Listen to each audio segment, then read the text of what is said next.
na aula de hoje, a gente vai começar a discutir os referenciais ditos não inerciais. Nessa primeira aula, a gente vai fazer uma apresentação geral e discutir alguns aspectos históricos e filosóficos do tema. Bom, o que são referenciais inerciais? No contexto newtoniano, isso é uma questão bastante simples. São aqueles referenciais que se movem com velocidade constante em relação ao espaço absoluto. Na concepção de Newton, havia tempo e espaço absoluto, que ele, como era uma pessoa profundamente religiosa, acreditavam que era um olhar do Criador, né, de Deus, sobre o universo. Então, esse é o referencial. É um referencial de alguém que está observando quase que de fora do universo. E em relação ao que a gente tem um padrão absoluto de medida de distância ou de posição e de tempo. Bom, historicamente, para contextualizar essas questões, a gente começa com o grande problema, que é a Revolução Copernicana e basicamente o papel de Galileu. Galileu foi a pessoa que primeiro propôs que... Não foi o primeiro a propor, né? Teve outras iniciativas, mas talvez seja a pessoa que levou esse problema para se tornar bastante conhecido, de que, na verdade, a Terra girava em torno do Sol. Isso já tinha começado com Copérnico. Havia antecedentes gregos, por exemplo, que defendiam a mesma tese, mas no caso de Galileu, isso foi levado a alguns avanços importantes. Porque a primeira percepção clara das pessoas era, bom, se a Terra se move em torno do Sol, elas calcularam a velocidade, chegando à conclusão que a velocidade da Terra era algo muito alto para os padrões da época. E aí as pessoas se perguntaram, bom, mas como é que a gente não sente essa velocidade? Então, Galileu veio com a ideia, então, de invariância, né, da ideia de que existiriam... Eu só perceberia, de fato, acelerações. Se o meu referencial, eu tenho dois referenciais que se movem com velocidade constante, um em relação ao outro, eles basicamente observariam as mesmas leis da física. Então ele disse, olha, a Terra se move com uma velocidade muito alta, mas não faz diferença. A velocidade não importa, absoluto, o que importa é a velocidade relativa. Mas aí vem uma pergunta. Bom, ok, se eu estou movendo com uma velocidade alta ou baixa constante, não tem problema. Mas o que acontece se eu tenho uma aceleração? Bom, e aí essa questão Galileu vai acabar não discutindo, né? Ele vai acabar, de certa maneira, ignorando esse ponto, apresentando um tratamento um pouco mais simplificado, ainda que tenha alguns exemplos, né, que ele vai discutir o que acontece, né, quando eu atiro dois objetos do alto da Torre de Pisa, mas a minha ideia não é entrar em muitas discussões a esse respeito. O que é interessante no caso de Galileu, né, é que o Galileu ele vai ser condenado pela Inquisição, ele vai ser obrigado a ficar em silêncio sobre suas posições, porque a igreja, né, defende então a tese de que a Terra não se move. Né? E ele é obrigado então a abdicar da sua teoria em público, né? Uma sessão bastante famosa, que ele é humilhado publicamente, digamos assim, e ele se ajoelha e pede perdão por ter ido contra a igreja, né? E ao final desse período reza a lenda que ele disse, e apesar de tudo, ela se move.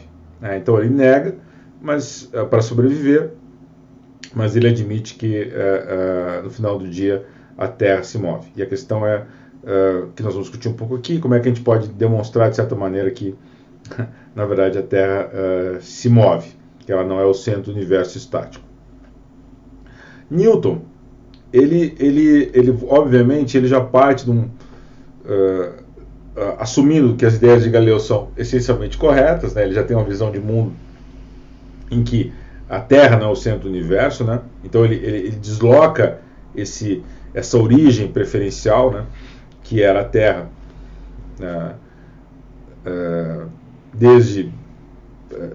foi tradicionalmente considerado como a Terra, né?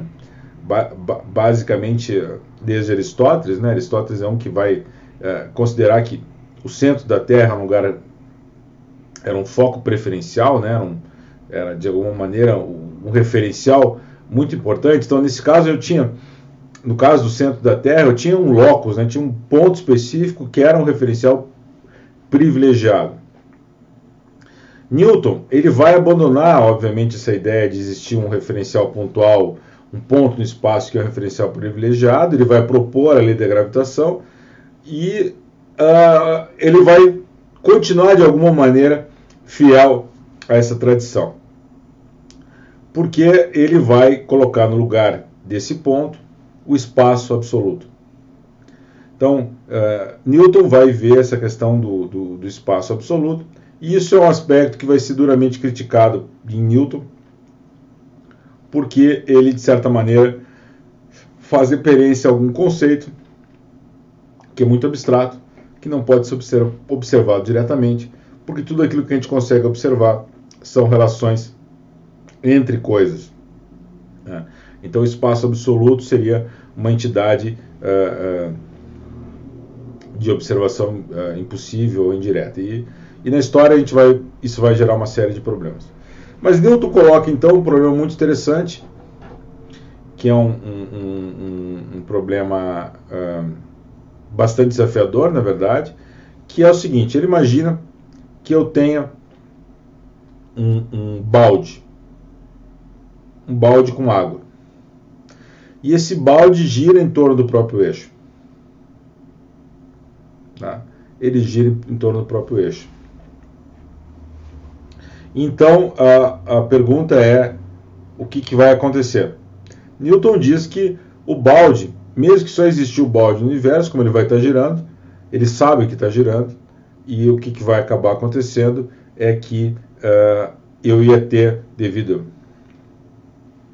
a forças que nós vamos discutir aqui, na verdade, a superfície da água do balde se curvaria, né? Eu tenderia a formar uma forma paraboloide para a água do balde. Então, mesmo se eu tivesse apenas o balde e esse balde estivesse girando, não tivesse mais nada no universo, ainda assim ele se curvaria. Ainda assim ele se curvaria. E isso é uma coisa bastante interessante, porque mostra que, na visão de Newton, eu tenho realmente espaço absoluto e no qual eu posso me basear para fazer esse questionamento. Ou seja, realmente eu tenho referenciais privilegiados, que são os referenciais iniciais, e em cima desses referenciais iniciais eu posso ter referenciais não iniciais, nos quais as leis de Newton vão ser válidas, e eu tenho como distinguir um do outro. Eu vou saber se eu estou no referencial não inercial ou não. Ernest Mach, ele vai, 200 anos depois de Newton, né, ele vai se colocar, essencialmente, vai voltar essa discussão de Newton e se colocar, de certa maneira, contrário a essa posição absolutista de Newton. Isso tem uma certa tradição germânica, né? Mach era austríaco. Ele vai seguir, de certa maneira, uma visão de Leibniz, que é um físico matemático alemão que particularmente não acreditava em absolutos e acreditava que toda descrição ela deve ser relativa. Então, toda descrição possível é uma descrição entre agentes, entre coisas, né? Eu não tenho uma entidade totalmente externa. E Mach, então, vai se perguntar sobre esse experimento, e ele vai propor, então, uma teoria sobre a inércia, que eu não vou entrar em discussão aqui, que é um pouco abstrato demais, mas a ideia é que, na verdade, o que causaria esse movimento, né, do balde, se ele girasse em torno do seu próprio eixo, no vazio, digamos assim, seria a presença de matéria em longas distâncias. Então, as estrelas distantes seriam elas que, de alguma maneira, fariam essa curvatura na superfície da água, que então gerariam então esse efeito, essa ilusão do espaço absoluto.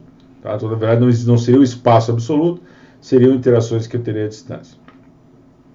Essas ideias né, de Newton e de Mach, basicamente, elas vão estimular muito o Einstein na formulação da sua teoria geral da relatividade, porque ele então vai se perguntar exatamente como que se dá,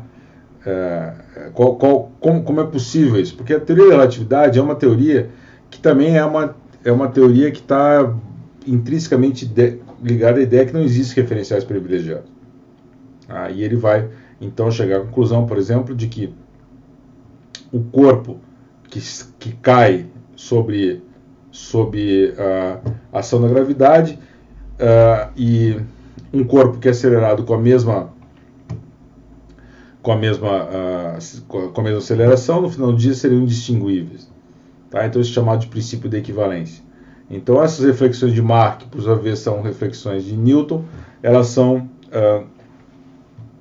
acabaram, de certa maneira, induzindo Einstein a formular o princípio da equivalência e o que tudo se seguiu no concerne a teoria da relatividade geral de Einstein.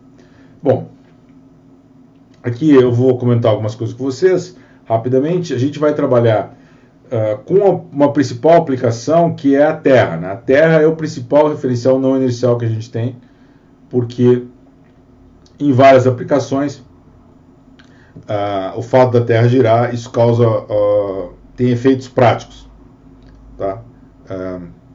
Mas não é o único, né?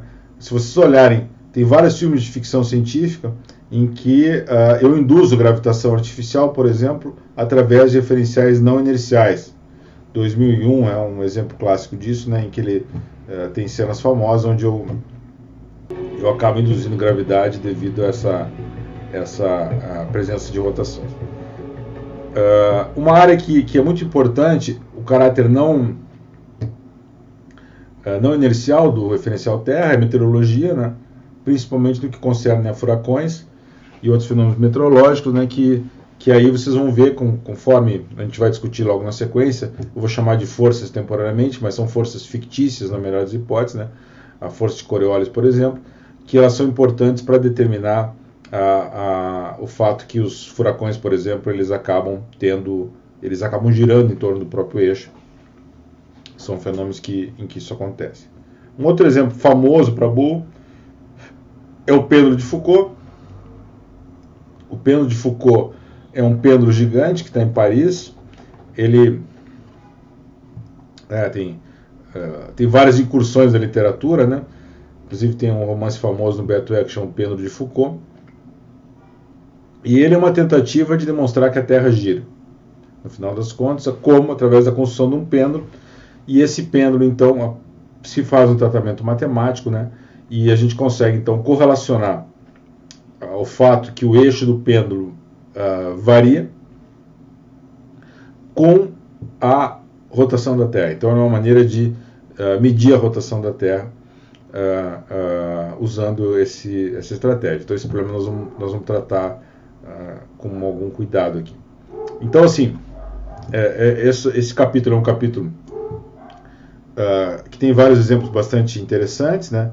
E tem uma matemática que não é tão sofisticada, não é tão difícil assim, mas tem alguns detalhes, né? E vai ajudar a gente a resolver alguns problemas que são as benditas forças centrífugas aí, forças fictícias, como a centrífuga, força de Coriolis, entre outros, que acabam gerando muita confusão na cabeça das pessoas, porque elas não são de fato forças, né?